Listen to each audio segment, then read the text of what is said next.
6월 11일 화요일 아침입니다. 사도행전 19장 8절에서 20절까지 말씀 제가 읽겠습니다. 바울이 회당에 들어가 석 달 동안 담대히 하나님 나라에 관하여 강론하며 권면하되 어떤 사람들은 마음이 굳어 순종하지 않고 무리 앞에서 이 도를 비방하거늘 바울이 그들을 떠나 제자들을 따로 세우고 두란노 서원에서 날마다 강론하니라. 2해 동안 이같이 하니 아시아에 사는 자는 유대인이나 헬라인이나 다 주의 말씀을 듣더라. 하나님이 바울의 손으로 놀라운 능력을 행하게 하시니 심지어 사람들이 바울의 몸에서 손수건이나 앞치마를 가져다가 병든 사람에게 얹으면 그 병이 떠나고 악기도 나가더라. 이에 돌아다니며 마술하는 어떤 유대인들이 시험 삼아 악기 들린 자들에게 주 예수의 이름을 불러 말하되 내가 바울이 전파하는 예수를 의지하여 너희에게 명하노라 하더라. 유대의 한 제사장 스게아의 7 아들도 이 일을 행하더니 악기가 대답하여 이르되 내가 예수도 알고 바울도 알거니와 너희는 누구냐 하며 악기 들린 사람이 그들에게 뛰어올라 눌러 이기니 그들이 상하여 벗은 몸으로 그 집에서 도망하는지라. 에베소에 사는 유대인과 헬라인들이 다 이 일을 알고 두려워하며 주 예수의 이름을 높이고 믿은 사람들이 많이 와서 자복하여 행한 일을 알리며 또 마술을 행하던 많은 사람이 그 책을 모아가지고 와서 모든 사람 앞에서 불사르니 그 책값을 계산한즉 은 5만이나 되더라. 이와 같이 주의 말씀에 힘이 있어 흥황하여 세력을 얻으니라. 아멘. 지금 바울의 주무대는 에베소입니다. 에베소는 2차 전도여 때 계획한 곳이었지만 성령께서 막아서 온전히 사역하지 못했죠. 물론 마지막에 잠깐 들리긴 하지만 오랜 기간 여기서 사역하면서 이제 전도하지 못했습니다. 자, 그러다가 이제 3차 전도 여행 때 이 에베소에 와서 이제 본격적으로 활동을 하고 있습니다. 자, 8절을 보니까 늘 하던 패턴대로 사도 바울이 어디를 가면 늘 하던 패턴이 있는데 가장 먼저 유대인의 회당에 들어갑니다. 바울의 전도 원칙이 로마서 1장 26절에 나오죠. 먼저는 유대인에게요, 그리고 헬라인에게로다. 먼저 유대인에게 전합니다. 그러다 그들이 받지 않으면 이제 이방인에게 가는 게 바울의 패턴이기 때문에 먼저 회당에서 복음을 전하는데 8절에 보면 석 달 동안 3개월 동안 복음을 전합니다. 회당에 있다는 것은 무엇을 의미하냐면 에베소에 유대인 공동체가 꽤 크게 있음을 이렇게 보여주는데요. 회당은 유대인 남자 10명이 있으면 지을 수 있는 일종의 학교 같은 곳이죠. 자, 거기서 말씀을 전해요. 3개월 동안 담대하게 하나님 나라에 대해서 강론을 합니다. 자, 그러자 9절에 보니까 어떤 사람은 굳어 순종하지 않고 비방합니다. 자, 어떤 사람이라는 표현을 보면 일부가 반대한 것 같아요. 굳어 순종하지 않아서 반대를 하는데 사실은 엄청난 벽을 만난 거죠. 제가 만약에 바울이었다면 목사가 이렇게 설교하는데 사람들 앞에서 반대하고 비방한다면 낙심할 것 같아요. 자, 그런데 바울이 어떻게 하냐면, 자, 그 이후에 구절에 보니까 그들을 떠났는데, 이 떠났다는 게 에이 몰라 하고 떠나는 것이 아니라, 자, 13장 50절에서 52절 말씀을 보겠습니다. 자, 바울이 비시디아 안디옥에서 13장 14절에 가면 유대인의 회당에서 설교를 해요. 길게 설교를 합니다. 주의 말씀이 퍼지는데 일부 유대인이 박해하고 선동해서 쫓아냅니다. 그게 이제 13장 50절에서 52절에 나오는데 52절에 뭐라고 나오죠? 그렇게 쫓겨났는데 반대가 있는데 성령과 기쁨이 충만했다고 되어 있습니다. 자, 이게 어떻게 가능했는가? 이거죠. 반대가 있지만 자기가 하는 소임은 다 했다는 거죠. 씨를 충분히 뿌렸다. 그 이후의 결과는 이제 하나님 몫이다. 내 할 일은 다 했다. 나 몰라라 하는 게 아니에요. 내가 할 일을 최선을 다해서 하고 나서 이제 하나님께 맡기는 자의 반응입니다. 성령과 기쁨의 충만입니다. 저는 제가 이런 목회자가 되기를 간절히 기도하거든요. 제가 정말 최선을 다해서 뿌렸는데 그럼에도 반대나 열매가 온전히 맺히지 못하는 일이 있을 수 있어요. 그러나 최선을 다했기 때문에 하나님께 맡겼기 때문에 오는 기쁨과 성령이 충만하기를 기도해요. 그런데 말처럼 이게 쉽진 않습니다. 이전 교회에서 제가 맡았던 부서가 정말 어려웠어요. 거의 이제 무너져 가는 부서였거든요. 한 집사님은 심폐소생술이라는 표현을 저한테 쓰시기도 했는데, 네, 코로나까지 겹치면서 정말 이렇게 몇 년 동안 부서 존립을 걱정할 정도로 어려웠었습니다. 저도 사역자로서 참 이렇게 낙심하고 힘들었었는데, 그래도 제가 정말 최선을 다했고, 그렇게 최선을 다한 결과, 온전한 열매, 뭐 온전한이라는 표현이 그렇지만 제가 원하는 열매가 더 크게 드러나진 않았지만 그러나 작은 열매들도 있었고 가끔은 주께서 주시는 성령과 기쁨의 충만함을 누리기도 했습니다. 저는 개척교회 섬기면서 그런 경험이 계속 있기를 기도해요. 지금 바울이 에베소에서 3달 동안 회당에서 열심히 강론했음에도 벽을 만났죠. 그러나 소임을 다했기 때문에 성령과 기쁨이 충만합니다. 자, 지금 3개월 동안 회당에서 복음을 전했는데 길이 막혔어요. 자, 벽을 만난 바울이 어떻게 했을까요? 포기했을까요? 아닙니다. 구조를 보겠습니다. 자, 그들을 떠나서 제자들을 따로 세우고 뭐를 세우죠? 두란노 서원을 세우고 2해 동안 가르칩니다. 어떻게 해요? 날마다 가르칩니다. 자, 그런데 20장 31절에서 사도 바울이 에베소에서 3년 있었다고 하거든요. 자, 그런데 합을 맞춰보면 19장 8절에서 유대인의 회당에서 3개월, 두란노 서원에서 2회라고 해서 이렇게 합치면 2년 3개월이지만 대략적으로 뭐 이런저런 시간 다 합치면 약 3년 정도 사역을 했던 것 같아요. 자, 그렇게 유대인의 회당에서 사역을 하고 막혔지만 두란노 서원에서 또 2달 동안 말씀을 가르친 결과 19장 10절에 보면 뭐라고 되어 있죠? 2해 동안 이같이 하니 아시아에 사는 자는 유대인이나 헬라인이나 다 주의 말씀을 듣더라 라고 되어 있습니다. 제가 여기 이런 질문을 적어놨잖아요. 만약 바울이 이 시대에 코로나를 만났다면, 그러니까 바울이 회당에서 막혔잖아요. 그래서 어떻게 했죠? 두란노 서원을 뚫었잖아요.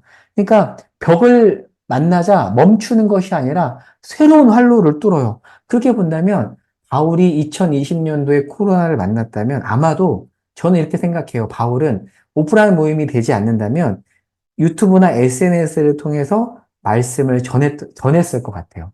저는 그렇게 생각하거든요. 제가 아피아가도 에그나티아가도를 활용했다라고 되어 있는데요.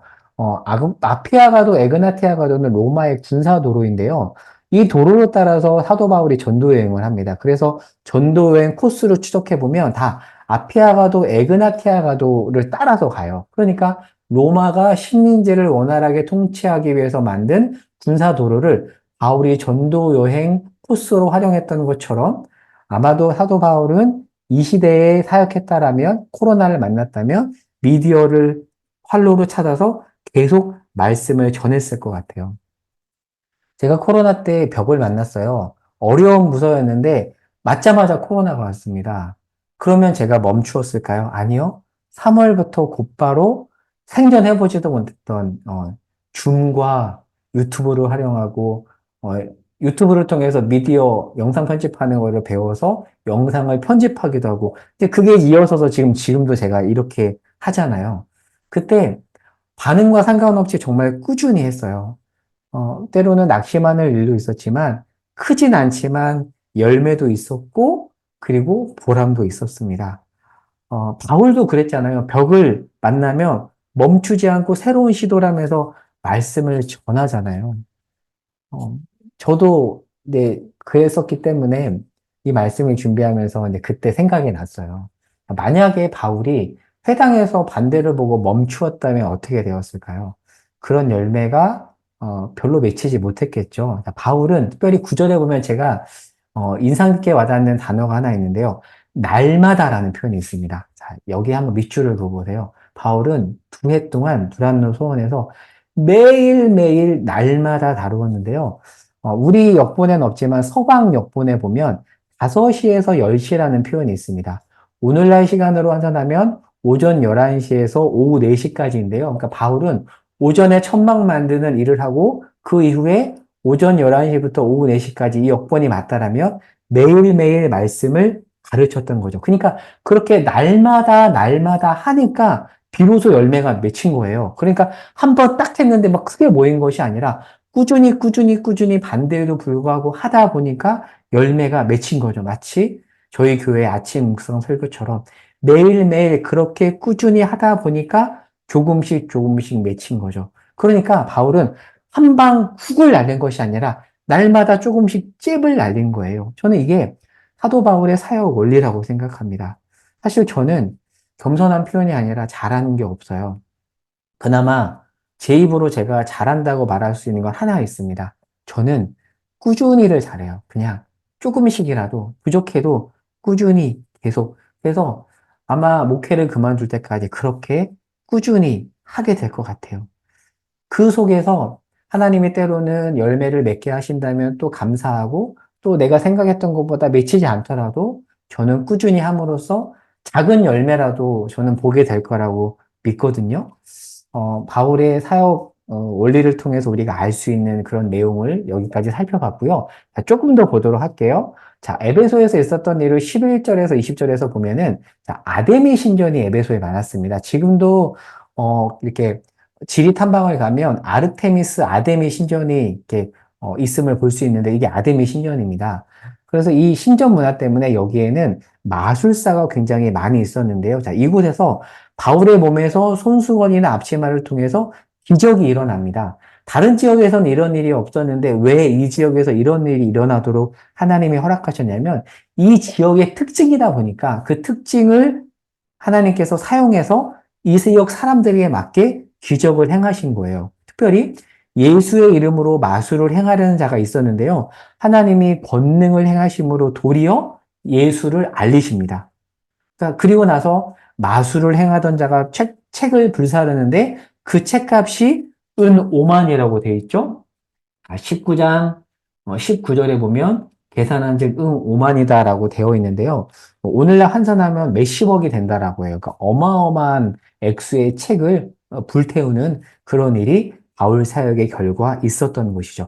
자, 그렇게 기적에 대한 얘기를 이렇게 하고 나서요. 그리고 20절에서 말씀이 흥왕했다라는 내용으로 끝을 맺습니다. 자, 그래서 오늘 본문을 구조로 그리면 샌드위치 구조입니다.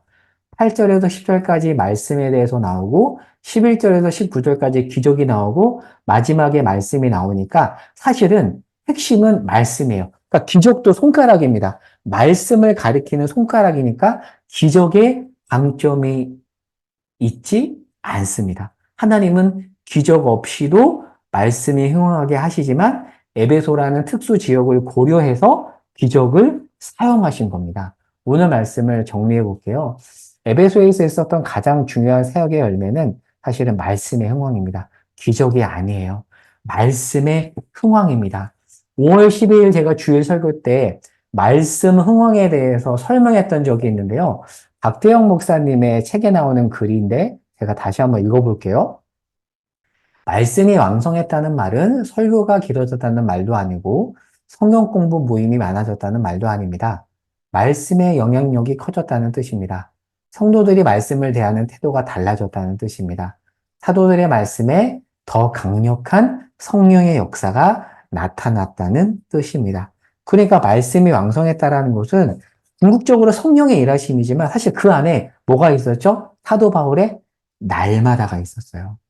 벽을 만나도 포기하지 않고 날마다 저희 아침 묵상 설교처럼 날마다 이렇게 말씀을 전한 결과 있었던 열매가 말씀의 흥황, 말씀의 영향력이 커지고 성도들이 말씀을 대하는 태도가 달라지는 열매가 있었던 거죠. 전 그래서 이 말씀을 통해서 이 기도를 합니다. 교회를 위해서. 하나님, 우리 교회 안에 말씀의 영향력이 커지게 하시고 성도들이 말씀을 대하는 태도들이 달라지게 하소서. 저는 이 기도에 하나님이 응답하시리라 믿습니다. 사랑하는 여러분, 이 일이 있기를 위해서 함께 기도해 주시기 바랍니다. 기도 제목 이렇게 적어놨어요. 말씀이 왕성하게 해달라고 우리 삶에 여러분의 자녀들에게 각자 섬기는 교회에 말씀의 영향력이 커지게 해달라고 말씀을 대하는 태도가 달라지게 해달라고 이 아침에 간절한 마음으로 기도하겠습니다. 그 기도 들어주실 것입니다. 기도하겠습니다. 하나님, 말씀이 왕성해지는 놀라운 역사가 우리 삶에, 우리 가정에, 우리 교회에 일어나게 하여 주시옵소서. 예수님의 이름으로 기도합니다. 아멘.